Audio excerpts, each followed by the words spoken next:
Assalamualaikum warahmatullahi wabarakatuh. Bismillah walhamdulillah wassalatu wassalamu ala rasulillah amma ba'd. Apa kabar saudara-saudaraku, saudari-saudariku? Semoga semuanya selalu dalam keadaan sehat walafiat. Pagi ini izinkan saya, Kang Kiai, menyampaikan beberapa hal yang terus saya ulang-ulang,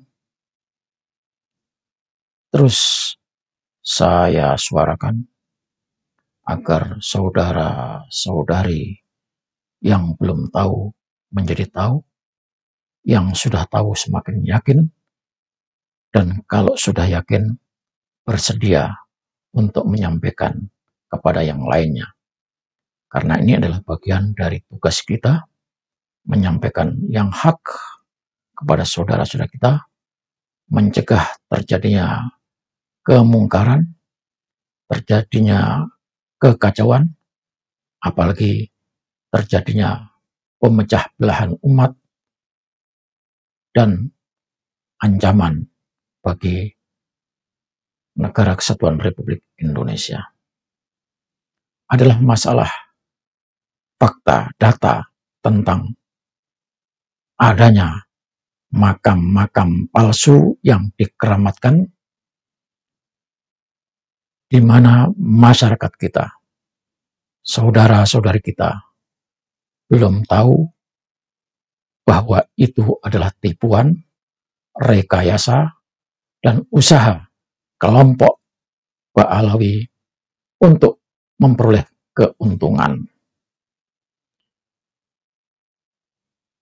Habib Lutfi bin Yahya tidak berkutik, tidak berdaya, dan pasti tidak akan pernah menjawab, karena semakin dia bersuara akan menjawab, akan semakin besar teriakan, akan semakin besar perlawanan. Maka saat ini Habib Lutfi seperti di atasnya berkerumun kucing-kucing yang memperhatikannya. Mendangakkan kepalanya, maka kucing-kucing itu akan semakin geram. Beliau sudah berhasil membuat makam-makam palsu dikeramatkan, dan juga terbukti banyaknya orang yang melapor selama ini dari makam-makam palsu itu. Beliau mendapatkan upeti tahunan, uang karung-karungan disetor kepadanya. Beberapa orang yang menjadi jongosnya terus berteriak, dan teriakannya adalah bagian dari jongos yang tidak pernah keluar dari kandangnya, teriak demi membela majikannya. Siapakah mereka? Banyak sekali, di antaranya adalah Gus Aryo, Gus Gudal, yang pernah menyebar sayembara akan memberikan mobilnya kepada siapa saja yang bisa membuktikan kalau abahnya itu pencipta, pembuat, pemalsu makam-makam yang ada di Indonesia. Kemudian Mahesa, sekarang sudah tidak ada suaranya lagi, pernah meremehkan, merendahkan, menghinakan Kiai Haji Said Agil Siraj. Informasi yang saya dapat, dia sedang dalam tahanan. Ini muncul seorang Habib Ba'agil membuat sayembara melalui TikTok, tetapi tidak jelas menunjukkan di mana alamatnya. Tapi sayembara itu sebuah bantahan.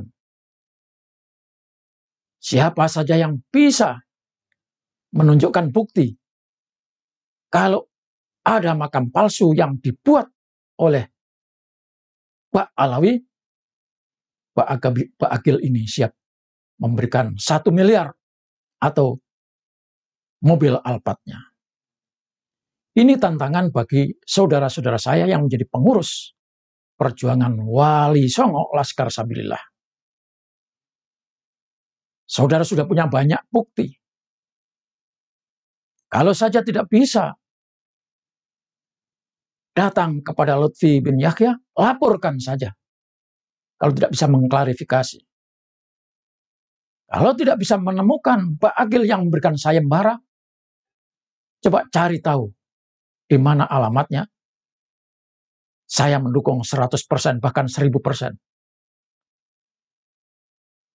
untuk membungkam orang-orang yang sepertinya tidak pernah melakukan kesalahan, padahal bukti dan fakta sudah terungkap. Kepada saudara-saudara saya, saudari-saudari saya sebangsa dan setanah air, wabil khusus warga Jakarta,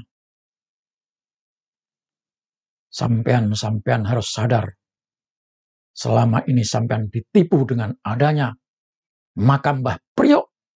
Itu adalah penipuan yang luar biasa. Kepada pemerintah daerah yang sudah jelas-jelas tahu duduk persoalannya, bahwa makam itu adalah palsu karena di sana tidak ada lagi Mbah Priok. Orang yang disebut Mbah Priok itu bukanlah orang hebat karena dia meninggal di tengah laut dan masih bujang. Tidak ada jejak perjuangannya di Jakarta. Tapi disebut sebagai tokoh pejuang Priok, pejuang Jakarta. Fakta data sudah terungkap. Majelis Ulama Indonesia harus bersuara. Majelis Ulama Indonesia ada Gus Faiz Syukron Makmun. Jangan diam. Tapi faktanya Gus Syukron Makmun ini, putra Gus Syukron Makmun ini, putra Kiai Haji Syukron Makmun ini, dia membela. Apalagi yang namanya Zulfa Mustafa. Ini adalah tokoh yang ikut meneliti, ikut membongkar kepalsuan makam Mbah Priok. Tetapi diam saja. Bahkan pemerintah, administrasi yang menaungi di mana palsunya Mbah Priok itu ada, juga sudah menyatakan bahwa itu adalah kebohongan, kedobolan. Tapi diam saja. Maka pertanyaannya adalah, ada apa pemerintah dengan Habib-Habib itu tetap membiarkan bahwa di sana ada makam Mbah Priok dan dikunjungi oleh orang-orang? Saya curiga di sana menghasilkan ratusan juta tiap bulan, dan itu bisa saja dinikmati bersama. Kiai Syarif Rahmat telah bersuara lantang, mencoba membungkam Habib yang menyatakan bahwa informasi tentang kebohongan makam Priok itu dianggap bohong. Ada sebuah buku, dan Kiai Haji Syarif Rahmat telah menunjukkan buku itu seperti ini. Ini adalah bukti perjuangan Wali Songo Indonesia Laskar Sabilillah. Dengan bukti ini saudara bisa berkata, saudara bisa mengusut. Jangan diam. Karena itu, kesempatan ini saya akan putar kembali bagaimana Kiai Haji Syarif Rahmat berjuang mati-matian memberitahu kepada warga masyarakat agar tidak tertipu. Saya sendiri juga berkali-kali berulang-ulang mengungkap masalah ini. Di majelis-majelis taklim di mana saya diundang di sana, saya sampaikan. Tetapi nyatanya orang-orang, warga masyarakat ini tidak bergeming. Maka ketika kita diam dan tahu, sama artinya kita membiarkan kejahatan itu terus berjalan. Allah akan memintai pertanggungjawaban. Siapa saja yang ingin butuh informasi jelas ini, boleh ambil kopinya dari saya. Syukur-syukur kalau bisa mendapatkannya dari Kiai Haji Syarif Rahmat. Ini saya juga dapatkan dari Kiai Haji Syarif Rahmat. Ayo kita tonton bagaimana Kiai Haji Syarif Rahmat menyampaikan, membongkar, menunjukkan kepada umat dan masyarakat bahwa makam Mbah Priok itu adalah palsu. Kalau saja pemerintah ingin melestarikan, mestinya berani mengubah tulisannya. Kalau misalnya itu dianggap sebagai cagar budaya, oke, cagar budaya dilestarikan, tapi ganti tulisan makam Mbah Priok itu dengan tulisan bahwa ini cagar budaya. Tidak ada lagi makam Mbah Priok di sini. Harus berani menyatakan itu. Ini sudah diyakini turun-menurun, ini makam Mbah Priok. Kemudian ada tampil baru muncul dari gua, nama tahu gua mana? Apa dari langit, dari keluar dari bumi, dari laut. Ini bukan makamnya Mbah Priok. Buktinya apa? Perlu diketahui bahwa ada orang yang membuat buku tentang sejarah makam Mbah Priok dengan judul yang sangat luar biasa. Kalau sekarang judulnya menohok.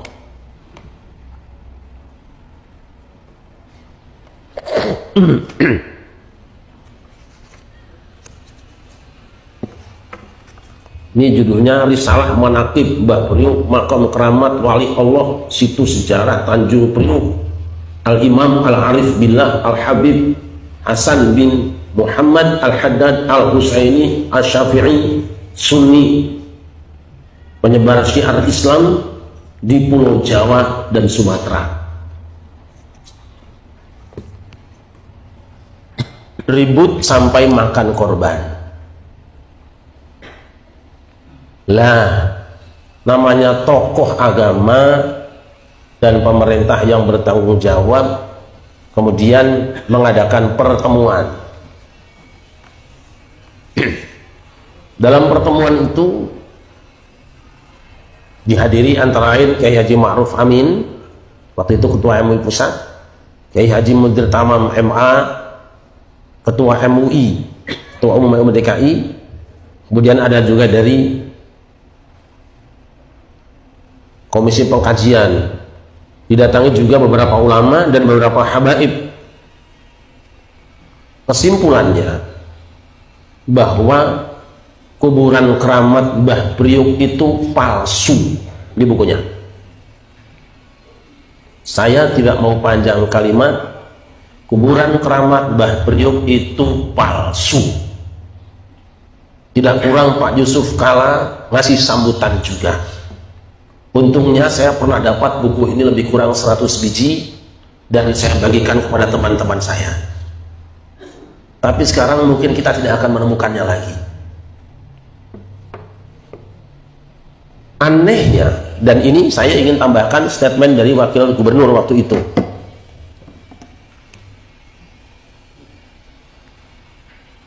Wakil Gubernur Jakarta Prianto ya, pernah mengatakan,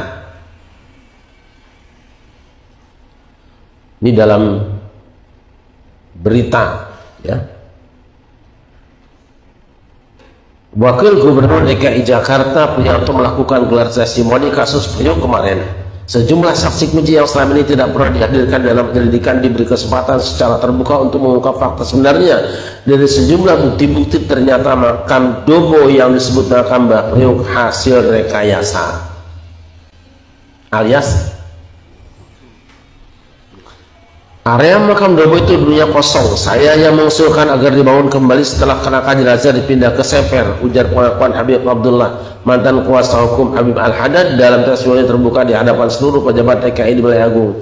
Pemindahan kerangka jenazah makam Dobo ke Seper diakui oleh Sukoco, saksi hidup pencatat jenazah yang mengurus pemindahan saat itu. Jadi kuburan yang dikatakan Habib Al-Haddad itu sudah dipindahkan. Jadi keramat Mbah Priok palsu. Ini salah satu kewajiban pada suka. Saya tidak akan mundur. Sampaikan pada umat, sebab kalau tidak Allah akan bertanya, kenapa kamu diam? Dan Mbah Priuk yang dikatakan Mbah Priuk itu, yang disebut cikal bakal bahwa namanya Tanjung Priuk dari orang itu juga bohong. Saya pernah ngobrol dengan Mbah Ridwan Saidi bahwa nama Priuk itu sudah ada sejak abad kedua dan bukan dari Habib ini. Tolong disampaikan. Saya juga sempat bicara dengan beberapa orang yang pernah tinggal di sekitar situ, di antaranya RT Tafsir di sini. Beliau mengatakan, dari dulu saya tidak pernah mendengar ada namanya Mbah Priuk, tidak ada. Saya hidup di Tanjung Priuk, katanya. Jadi kepentingannya apa? Kalau besar. Ini tolong disampaikan pada orang-orang yang tertipu hatinya karena gampang percaya dengan orang-orang yang punya kepentingan. Bayangkan kalau keramat itu dipertahankan sekarang berapa puluh juta, berapa ratus juta dapat duit dari jualan bukunya. Belum jualan gamis dan minyak wanginya. Dan akibat dibiarkannya ini, sekarang ada orang yang ngaku turunannya Mbah Priuk, lumayan juga buat jualan. Ini bukunya tolong di zoom supaya kelihatan, supaya umat mencari. Tapi kalau nanti ada yang butuh, asal pesan ke saya, mungkin masih bisa dicarikan. Karena di ibu kota mereka gagal membuat tipu daya dan rekayasa, pindah ke daerah. Sekitar 10 tahun yang lalu saya dengan Ustaz Somad dengan Ustaz Lukman dan teman-teman ketika akan ceramah di, kalau tidak salah akan ceramah di Sunan Kalijogo, kita mampir di sebuah masjid di daerah Terboyo, Semarang. Ada sebuah masjid yang sedang dirapikan, lalu di sampingnya ada ruangan yang ada kelambunya. Saya tanya kepada penjaganya, penjaga biasa, penjaga nyungguin duit maksudnya, samping kotak, Mas ini apa di dalam? Makamnya Mbah Syekh Jumatil Kubro. Hati sempat bertanya, ya apa Syekh Jumatil Kubro? Kami masuk ke dalam, dan dengan cara-cara yang biasa dilakukan oleh teman-teman kita menyimpulkan, Mas kembali ke orang tadi, rasanya di dalam nggak ada kuburannya, Mas nggak ada jenazahnya, itu petilasan Pak. Nah coba. Tapi hari ini tempat itu sudah dibangun mewah dan ada tulisan makam Syekh Jumatil Kubro. Bohong. Itu tempat digunakan ziarah sampai ratusan bus kumpul di situ. Itu hoax semuanya. Saya kalau ada di sini wartawan pada supaya yang siap bicara, saya kirim ke orangnya yang mengatakan bahwa itu kuburan Syekh Jumatil Kubro. Ramai orang berziarah, ramai orang dagang. Dosa besar para ulama yang tinggal diam, dan dosa besar pemerintah daerah yang membiarkan itu jalan dengan dalih apapun juga. Kalau kita berdagang di tempat itu, kemudian jadi ramai, jadi orang laris makanannya, tapi dengan cara-cara bohong, silahkan tanya hukumnya. Ternyata saya melakukan survei berapa daerah. Ketika saya ceramah di Kebumen juga ada yang memberikan tulisan silsilah. Di sini ada kuburannya Wali Anu. Itu juga masyarakat tidak pernah mengenalnya. Bagaimana orang bisa tahu, orangnya tinggal di situ tidak tahu? Yang menarik, salah seorang teman kita di Jawa Timur juga di daerah Dukun kalau tidak salah, itu ada kuburan Kiai Kalbakal aslinya, namanya Kiai Kalbakal. Sekarang ganti namanya menjadi Syekh Maulana Maghribi. Ini sejarah harus diluruskan. Makanya pada suka ambil jalan tengah. Benar ziarah kubur itu banyak manfaatnya, terutama kuburan orang-orang soleh. Tapi yang terutama ziarah kubur orang tuamu, leluhurmu, itu lebih utama daripada wali manapun juga. Tetapi kalau akan berkunjung ke wali-wali, ziarah wali-wali yang sudah jelas saja wali songo, jangan wali kosong. Cari wali hak, bukan wali hoak. Saya harus menyampaikan ini karena nampaknya belum ada ulama yang mau bicara. Hati-hati dengan berita yang sampai pada kita. Habis dulu kita buat ziarah kubur yang gak jelas, sementara kuburan orang tua sendiri tidak pernah dirawat, tidak pernah diberesi. Amalan yang memuliakan ini sekarang sudah mulai bermunculan.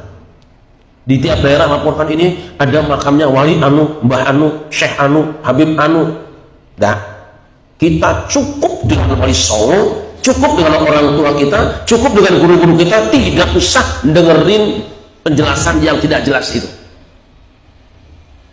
Kembalian muliakan, kewajiban kita adalah meluruskan sejarah. Kalau Jakarta siapa sejarahnya? Sudah jelas ada Pangeran Jayakarta, kuburannya masih ada, keluarga juga masih ada, turunannya masih ada, masjidnya juga ada, jelas.